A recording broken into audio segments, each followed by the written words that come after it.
आज ओम शांति। आज हम सुनेंगे 29/4/2023 प्रातः मुरली। ओम शांति। बाप दादा मधुबन। बाबा ने कहा, मीठे बच्चे, श्रीमती ही श्रेष्ठ बनाएगी, परमत व मनमत श्रापित कर देगी, इसीलिए श्रीमत को कभी भूलो मत। प्रश्न है, सतो प्रधान पुरुषार्थी कौन और तमो प्रधान पुरुषार्थी कौन, दोनों का अंतर क्या होगा? उत्तर, सतो प्रधान पुरुषार्थी बाप से पूरा वर्षा लेने का पुरुषार्थ व प्रतिज्ञा करते हैं, वही याद में रहने की रेस करते हैं और नंबर 1 जाने का लक्ष्य रखते हैं। तमो प्रधान पुरुषार्थी कहते हैं, जो तकदीर में होगा, अच्छा प्रजा बनेंगे तो प्रजा ही सही। उनके आगे माया का ऐसा विघ्न आता जो रेस से ही बाहर निकल जाते। गीत है मुझको सहारा देने वाले। ओम शांति। बाबा ने कहा, बच्चे जब सम्मुख बैठते हैं तो जानते हैं हम जीव आत्माएं हैं। यहाँ तो जीव आत्माएं ही होंगी ना। जब आत्मा को शरीर नहीं है तो नंगी है, उसे अशरीरी कहा जाता है। तुम तो शरीर सहित बैठे हो। आत्मा व परमात्मा जब तक शरीर में न आए तब तक बोल नहीं सकते। तुम जीव आत्माएं जानती हो और बाप के सम्मुख बैठे हैं, हुबहू जैसे 5000 वर्ष पहले सम्मुख आए थे। बच्चे जरूर बाप से ही वर्षा लेंगे। जानते हैं हम परमपिता परमात्मा बेहद के बाप के सम्मुख बैठे हैं। क्यों बैठे हैं? बाप से बेहद का वर्षा लेने। जैसे स्कूल में समझते हैं हम टीचर द्वारा इंजीनियर सीखते हैं, बैरिस्टरी सीखते हैं, यह एम ऑब्जेक्ट रहती है। तुम बच्चे समझते हो परमपिता परमात्मा हमको ब्रह्मा के तन से बैठ राजयोग सिखाते हैं। भगवान बाच, यह तो बच्चों को समझाया है कि भगवान निराकार को कहा जाता है। जीव आत्मा पुनर्जन्म जरूर लेती हैं। कोई भी सन्यासी से तुम पूछ सकते हो, मनुष्य पुनर्जन्म लेते हैं? तो ऐसे नहीं कहेंगे कि नहीं लेते हैं। नहीं तो 84 लाख जन्म कैसे कहते? पूछो, तुम पुनर्जन्म को मानते हो?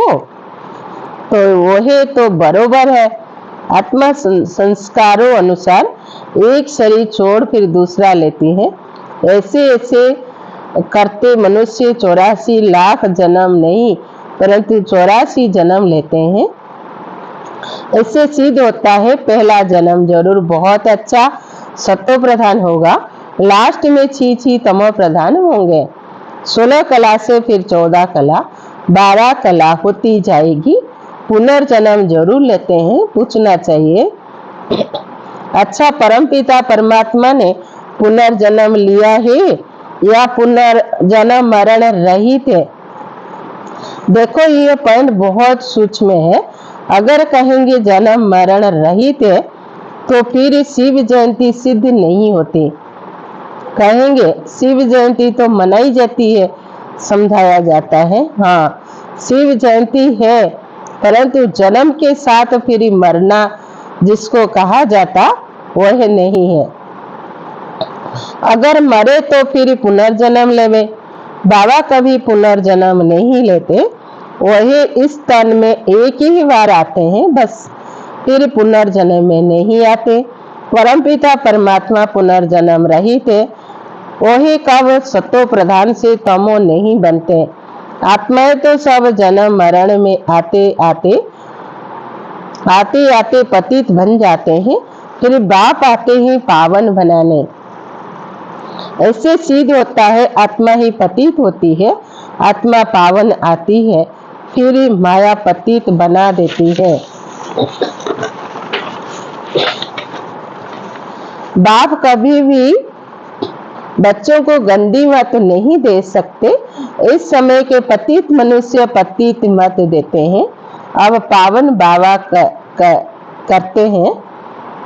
अब पावन बाप कहते हैं कि पतित नहीं बनो, अर्थात विकारों में नहीं जाओ।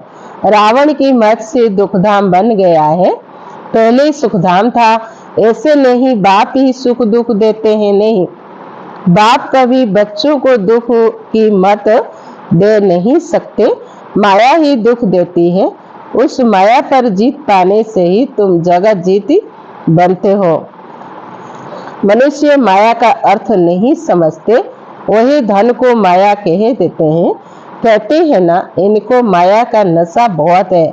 परंतु माया पांचों विकारों को कहा जाता है। अगर 5 विकारों का नशा है तो माया एकदम खा जाती है। सतयुग त्रेता में माया का नशा होता नहीं। वहाँ रावण का भूत बनाकर जलाते नहीं, भूत कड़े दुश्मन का बनाया जाता है। रावण राज्य शुरू होता है आधा कल्प से। देह अहंकार आने से फिर और विकार आ जाते हैं। शास्त्र में कोई यह बातें नहीं है। लिखा हुआ है, देवताएं वाम मार्ग में अर्थात विकारों में जाते हैं। माया के बस होने से परवश हो जाते हैं, परमत पर चलते रहते हैं। अभी तुम चलते हो श्रीमत पर। परमत माना माया की मत, श्री अर्थात श्रेष्ठ मत बाप की, वही है परमत रावण की मत। इसीलिए बाबा ने कहा है, आसुरी संप्रदाय सब रावण की जंजीरों में दुखी है। मनुष्य ने सती की आयु लाखों वर्ष समझ लिया है, तो तुम हिसाब किताब बताते हो 5000 वर्ष कैसे हैं? क्राइस्ट को 2000 वर्ष हुआ, बुद्ध को 2250 वर्ष हुआ, फिर इस्लामी को 2500 वर्ष हुए, सबको मिलाकर आधा कल्प हुआ। इनके पहले तो देवताओं का राज्य था, फिर देवताओं को लाखों वर्ष कैसे कह सकते? इतने वर्ष होते तो फिर मनुष्य बहुत हो जाते। इतने तो नहीं है। 5000 वर्ष में ही करोड़ों मनुष्य हो जाते हैं। कहते भी हैं, क्राइस्ट से 3000 वर्ष पहले भारत में आदि सनातन देवी देवता धर्म था। 5000 वर्ष पूरे हो जाते हैं, नाटक पूरा होता है ना। इन बातों को कोई जानते नहीं है। मैं जो हूँ, जैसा हूँ, यह चक्र कैसे फिरता है कोई जान न सके। बाबा ही समझाते हैं। यह है गीता। बाप ने आकर सहज राजयोग सिखाया था, तब इनका नाम गीता रखा है। जैसे क्राइस्ट ने सिखाया तो उनका नाम बाइबल रखा। यह अनादि नाम रखे हुए हैं, वह रिपीट होती है। बाबा बूढ़ियों को भी समझाते हैं, यह बहुत सहज बातें हैं, सिर्फ बाप और बरसे को याद करो। बच्चा पैदा हुआ, गोया बारिश पैदा हुआ। तुम समझते हो हम बाबा के बारिश है। 5000 बरस बाद फिर से मिलने आए हैं। घड़ी घड़ी 5000 बरस ही कहेंगे, 2-3 बरस पीछे आने वाले ही कहेंगे हम 5000 बरस के बाद फिर से आए हैं। यह बड़ी गुह्य बातें हैं। बाबा पूछते हैं, आगे कब मिले हो? कहते हाँ बाबा, आत्मा इन मुख द्वारा कहती है, हम 5000 वर्ष पहले आपसे मिले थे। आप इस तन द्वारा शिक्षा देने आए थे। जो पक्के पक्के बच्चे हैं समझते हैं हम बाबा से बेहद का वर्षा लेने बैठे हैं। हम बेहद के बाप के बने हैं ब्रह्मा द्वारा। बाप कहते हैं, मुझे पहचानते हो? मैं तुम्हारा बाप हूँ। कहेंगे हाँ बाबा, हम आत्माओं का आप परमपिता परमात्मा बाप हो। बाप ही कहते हैं, तुमको हमने स्वर्ग में भेजा था, वर्षा दिया था, फिर माया ने छीन लिया, फिर अब मैं देता हूँ। माया वर्षा छीनता है, बाबा दिलाते हैं। यह तो अनेक बार खेल हो चुका है, होता रहेगा, इसका अंत नहीं है। बाबा के बनते हैं फिर कोई सगे, कोई लगे, कोई सौतेले, कोई मातेले बनते हैं। कच्चे पक्के होते हैं ना, पक्के को भी माया एकदम जीत लेती है। बच्चे कहते हैं, बाबा हम जहाँ तक जिएंगे आपसे वर्षा लेते रहेंगे। विकर्म का बोझा सिर पर बहुत है, तो जितना तुम याद में रहेंगे उस योग अग्नि से तुम आत्मा पाप आत्मा से पुण्य आत्मा बनती जाएगी।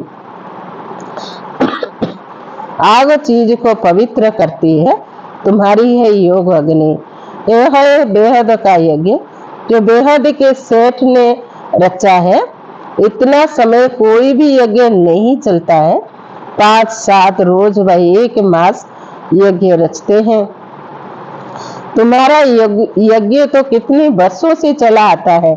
बाबा सुनाते ही रहते हैं, कहते हैं भूल मत जाना, सिर्फ मुझे याद करो तो तुम्हारे जन्म जन्मांतर के विक्रम का बोझा कटता जाएगा। कोई सन्यासी विद्वान आदि को ऐसे कहने आएगा नहीं, भगवान बाज मुझ बाप को याद करो, जरूर आया हुआ। तब तो कहते हैं ना, बाप कहते हैं अब तुमको वापिस जाना है, तुम्हारी आत्मा इस समय बहुत पतित है, अब तुम जानते हो योग से हम पावन बनते जाएंगे। बाप कहते हैं ज्ञान अमृत पीकर पावन स्वर्ग का मालिक बनो। यह साजन तुम सब सजनियों को पावन बनाने आए हैं। कहते हैं मुझे निरंतर याद करो। तुम्हारी ही प्रतिज्ञा है कि आप जब आएंगे तो और संग तोड़ तुम संग जोड़ेंगे, तुम पर बारी जाएंगे। स्त्री पुरुष पर, पुरुष स्त्री पर बलिहार जाते हैं। यह है बाप पर बलिहार जाना। शादी में 1-2 पर बलिहार जाते हैं ना। अब बाबा कहते हैं मनुष्य पर बलिहार नहीं जाना।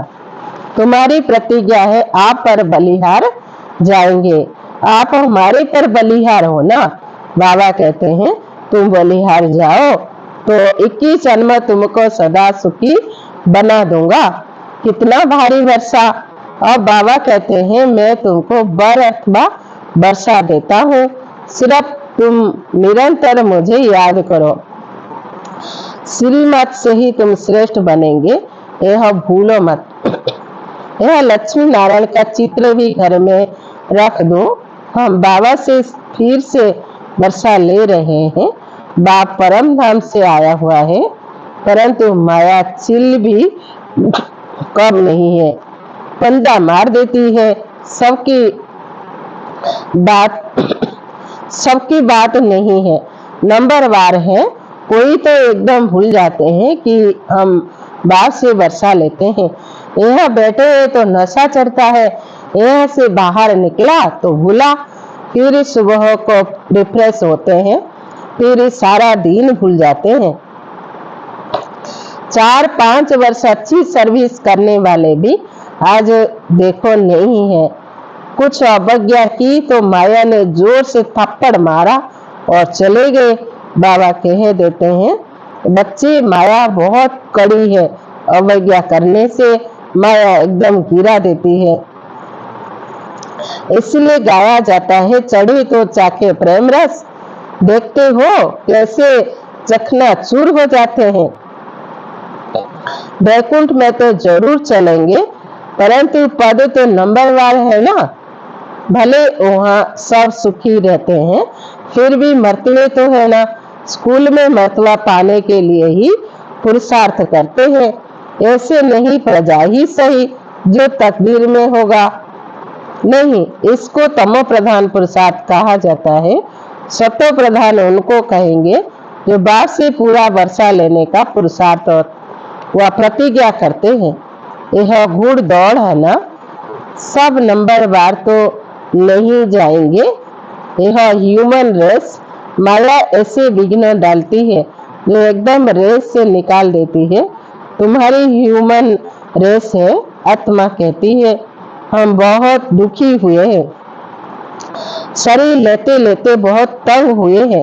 कहते हैं अब बाबा के पास जाएं। बाबा ने युक्ति तो बताई हुई ही है। बाबा हम आपकी याद में रहेंगे, जितना टाइम निकाल सको उतना अच्छा है। जैसे गवर्नमेंट की सर्विस में भी 8 घंटा रहते हैं ना, तो इसमें भी तो 8 घंटा रहो। सृष्टि को स्वर्ग बनाना कितना भारी सर्विस है।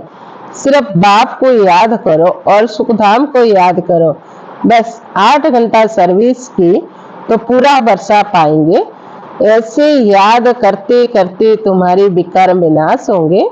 8 घंटा तुम इस सर्विस में दो, बाकी 16 घंटा तुम फ्री हो। जितना हो सके घड़ी घड़ी याद करो। याद तो कहाँ भी बैठ के कर सकते हो। सबसे अच्छा टाइम तुमको सवेरे मिलेगा। सिंधी में कहते हैं सवेल सुमन, सवेल उथल सवेल उठन, अर्थात सवेरे जल्दी सोना, सवेरे उठना, यह गुण मनुष्य को बड़ा करता है। अज्ञानी लोग 8 घंटा नींद करते हैं। तुम्हारी नींद आधी होनी चाहिए, 4 घंटा नींद बस। कर्म योगी होना, रात को 10 बजे सो जाओ, 2 बजे उठो, शिव बाबा को याद करो। 2 बजे नहीं उठ सकते हो तो 3 बजे उठो, 4 बजे उठो, वही फर्स्ट क्लास समय है।